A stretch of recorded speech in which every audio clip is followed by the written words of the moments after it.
वालेकुम। आज हम बनाने जा रहे हैं स्प्रिंग रोल शीट। ये हम अक्सर मार्केट में ख़रीद के लाते हैं। मैं आपको दिखाने जा रही हूँ हम घर में आसान तरीके से और बहुत ही कम इंग्रेडिएंट्स के साथ कैसे बनाएंगे।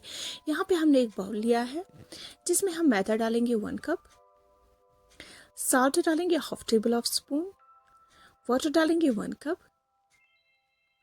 वेजिटेबल ऑयल ऐड कर लेंगे 1 टेबल ऑफ स्पून। अच्छे से मिक्स करेंगे। पानी अगर हमें कम लगे तो हम और आधा कप इसमें ऐड कर लेंगे। अच्छे से मिक्स करेंगे। अब हम एक बाउल लेंगे, इसमें हम छन्नी डालेंगे। इसमें जो ये आटा है इसमें हम ये डाल देंगे। इसको हम अच्छे से छानेंगे। इसमें जो लम्स वगैरह है ये बहुत ही अच्छे से निकल जाती है छानने से। अब देखिए हमें बिल्कुल ही ऐसी कंसिस्टेंसी रखनी है आटे की। अब हम एक नॉन स्टिक पैन लेंगे। इसमें हम आधा स्पून यही आटा ऐड कर लेंगे।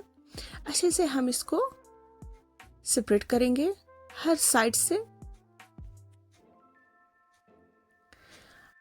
हमें लगे कि हमें थोड़ा सा डो बच गया है, ये हम इसी बाउल में वापस ट्रांसफ़र करेंगे। अब हमने एक पतीला लिया है जिसमें पानी गर्म हो रहा है, पानी बॉईल हो रहा है। इस पे हम ये पैन रख लेंगे। आपको जब लगे कि ये वाला पोर्शन हो गया, फिर हम 1-2 मिनट वेट करने के बाद ये शीट उठाएंगे। आप देख सकते हो हमारा शीट बहुत ही अच्छे तरीके से तैयार हो गया। बहुत ही अच्छा ट्रांसपेरेंट शीट तैयार हो गया है।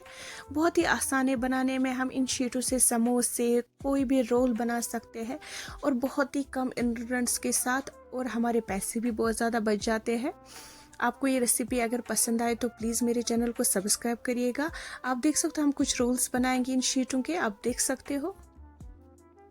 अब हम इन रोल्स को फ्राई करेंगे। हम दिखाएंगे कि ये रोल्स भी बहुत ही क्रिस्पी बनते हैं।